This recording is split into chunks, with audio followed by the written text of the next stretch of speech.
I just feel like with this type of model, with a cash model, concierge model, like we are able to fill a much different void in people's lives with giving them more in-depth help and more independent, more personalized help. So like, let's just talk Right. about that for a second. Like, what do you feel like this does for the profession? Like more and more of these types of practices out there. I am a firm believer that more of these practices are going to help progress our profession because, as we were saying, like it allows you to kind of become more of an expert within certain niches, target populations, right? Versus being a total generalist. There's nothing wrong with seeing a variety of patients. I'm sure you agree, but by doing that and then providing that one-on-one care where it's truly just about you and the patient every time that you work with them, and you're really making sure that they have what they need each session and between each session, and it's just solely based on them. It's truly patient focused care versus worrying about all the other things and variables that I think that you can get in insurance based models.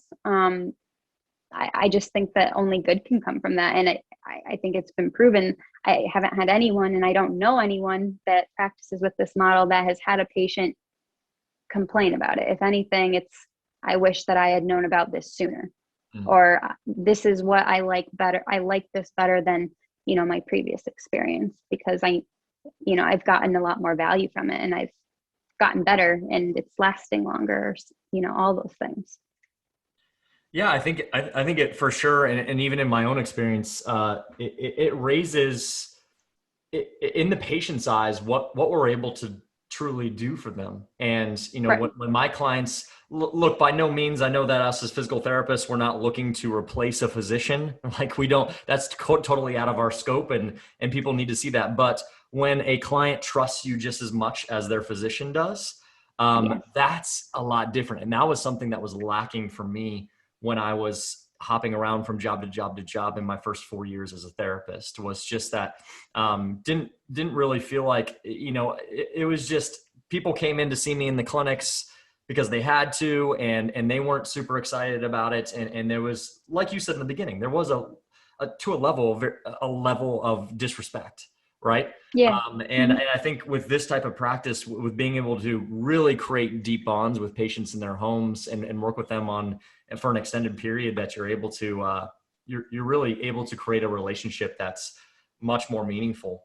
And Yeah. so, yeah. And that, and like putting a little bit more money where our mouth is, you know what I mean? If we're going to demand this respect, again, if we're going to try to change things and really initiate change with the culture, with how we interact interprofessionally and everything, I think that if you just keep doing the same thing, we can't just expect it to change, you Exactly. know? Exactly. So And what is the number one thing that most of us as physical therapists complain about, especially when we come out of school, is, well, no one knows really what physical therapists truly do, right? And so absolutely. you're doing something to change that, right? Yeah, yes. And that's the other thing that has been honestly one of the most fun and inspiring changes is I've become so much more active on social media than I ever have been in regards to physical therapy, trying to promote the profession, trying to promote obviously my business, but in general, the feedback that I've gotten from that has been overwhelming, like overwhelmingly positive. And more people are like, oh, wow, I didn't realize, physical therapists could do that. Or they just get value from it because it's, again, you don't know what you don't know. I always love throwing the statistic out there that health literacy, I think this was from almost a decade ago though, but research, it's all delayed. In the United States is like 10% health literacy is, right? So even things that we or a physician might think are obvious as far as like how the human body works or just anything pertaining to that, it's not for most of the population. So you don't have to reinvent the wheel.